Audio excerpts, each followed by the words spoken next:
Bom, daqui a uma semana a gente já vai estar falando aí do possível rebaixamento do Fluminense ou da permanência na Série A. Você pode até falar assim, olha Bruno, mas daqui a uma semana, a próxima quinta-feira, o Fluminense ainda joga contra o Cuiabá, né? E depois, no dia 8 tem o jogo contra o Palmeiras.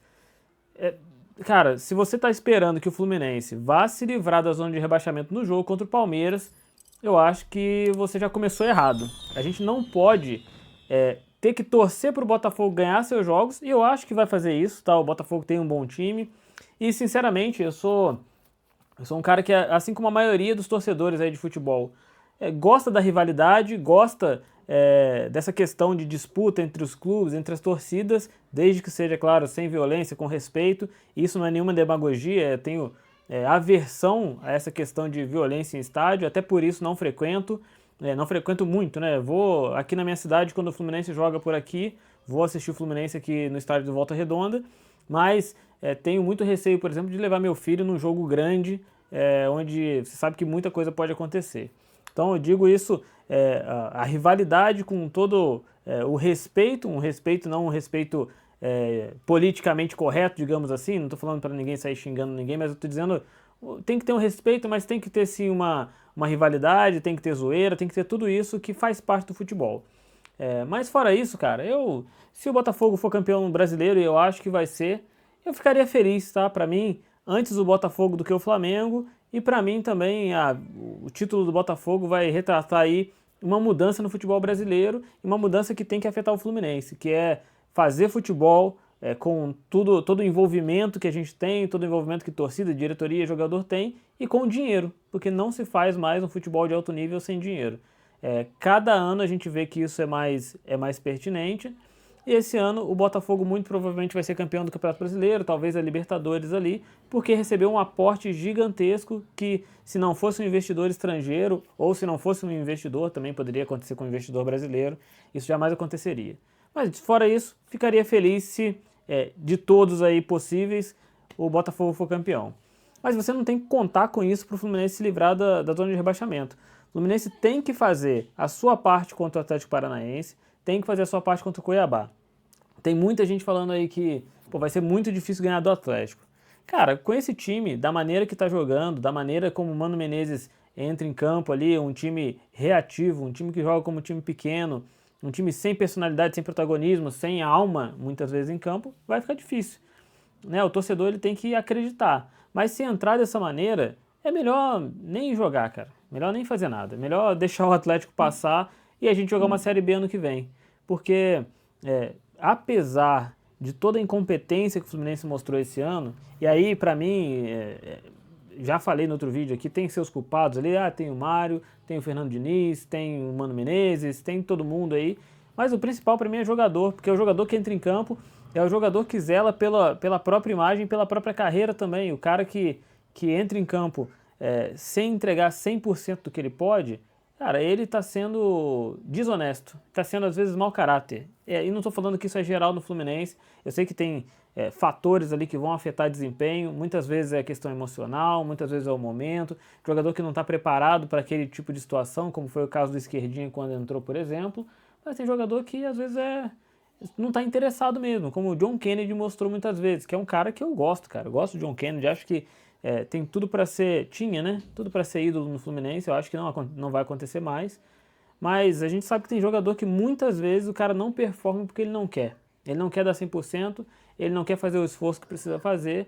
E agora, faltando aí 3 rodadas para o fim do Campeonato Brasileiro, Fluminense com chance de rebaixamento, muita chance de rebaixamento.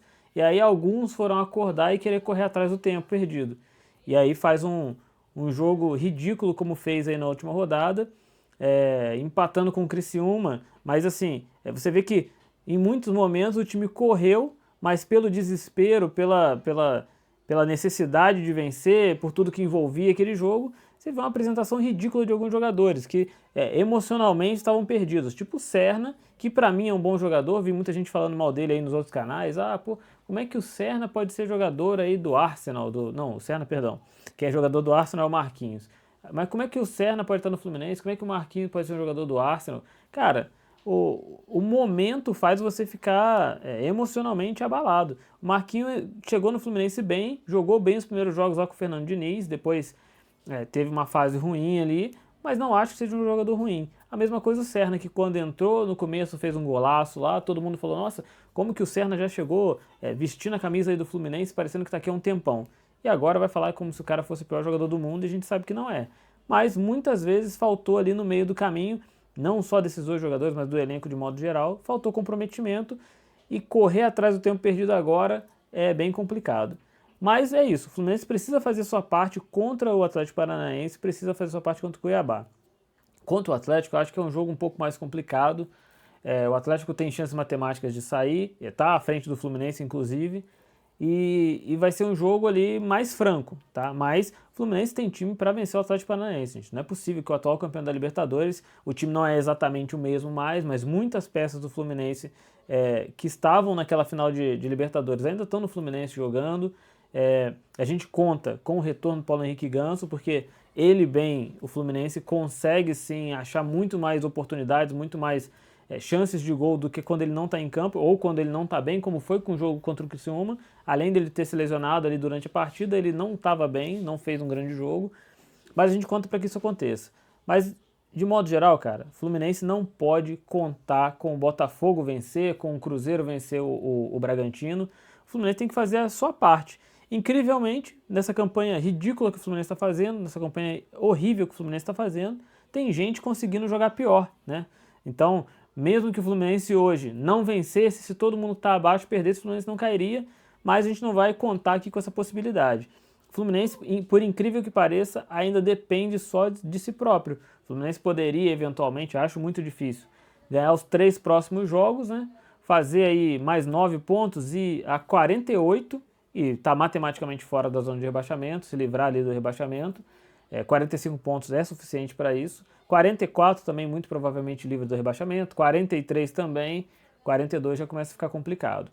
Então, o Fluminense consegue ali talvez uma vitória e um empate para conseguir esses 43 pontos, ou pode conseguir as 2 vitórias. Se vencer o Atlético Paranaense, vai como favorito contra o Cuiabá e tudo pode acontecer. E o Fluminense pode vencer desde que tenha personalidade, desde que tenha protagonismo, que não jogue nesse modelo Mano Menezes, com esse resquício de começo de ano de Fernando Diniz, e um time sem alma em campo, sem comprometimento. Não é comprometimento exatamente, mas é sem percepção da realidade. A realidade do Fluminense é muito complicada, a urgência do Fluminense é muito grande.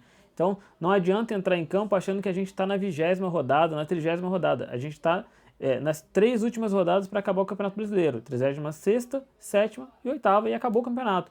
E a depender do que vai acontecer com Botafogo e Palmeiras, a última rodada a gente não pode nem contar, porque se o Palmeiras chegar com chance de ser campeão, o Fluminense não vence. Isso aí é uma certeza que a gente pode ter, tá? Não é torcer contra, não tô aqui para torcer contra, tô aqui para torcer pelo Fluminense, tô aqui para torcer que isso aqui aconteça de novo. Mas a gente tem que ser realista. O Fluminense tem um time muito mais acertado, muito melhor do que o do Fluminense. Quer dizer, o Palmeiras tem um time muito mais acertado e muito melhor do que o do Fluminense. Então a gente não pode torcer que na última rodada aconteça um milagre, o Palmeiras entre lá com chance de título e ainda assim o Fluminense vença. A possibilidade disso acontecer é muito pequena. Então, vamos fazer a nossa parte, vencer Atlético Paranaense, vencer Cuiabá, acabar com essa história e ano que vem sim, fazer uma reformulação. Para mim, começando pela saída do Mano Menezes, que é um técnico que, apesar de ter feito um bom trabalho, apesar de ter feito o suficiente ali para dar esperança para o Fluminense não ser rebaixado, coisa que no começo do ano com o Fernando Diniz, infelizmente, a gente não teve, é um técnico que, na minha opinião, não tem nada a ver com o DNA do Fluminense, não tem nada a ver com a nossa cultura, não tem nada a ver com o que o Fluminense precisa propor em campo. Então, que comece por ele, também por esses jogadores aí que a gente sabe que não cabem mais no Fluminense, alguns, né? Por falta de comprometimento e alguns por questões técnicas, que infelizmente a idade chega para alguns, que para mim é o caso do Felipe Melo, que diga-se de passagem, se a gente tivesse esse ano um Felipe Melo fisicamente bem e com a raça que ele mostrou no ano passado, talvez o Fluminense não estaria na situação que está. Um cara como o Felipe Melo faz muita falta, mas infelizmente fisicamente ele não vai render mais. Então, para quem tem problema físico, limitação física, por conta de idade ou qualquer coisa que seja, já chegou a hora de procurar um outro caminho. Para quem não tem comprometimento, já chegou a hora de procurar outro caminho. E no ano que vem o Fluminense tem que começar uma história nova, com jogadores novos, com um técnico que tenha o DNA que o Fluminense tem, que tenha a personalidade que tem que ter para dirigir o Fluminense. Esse foi o vídeo de hoje. Se você não é inscrito, se inscreve no canal, deixa seu like, deixa seu comentário. Se você viu esse vídeo aqui até o final, muito obrigado e até a próxima.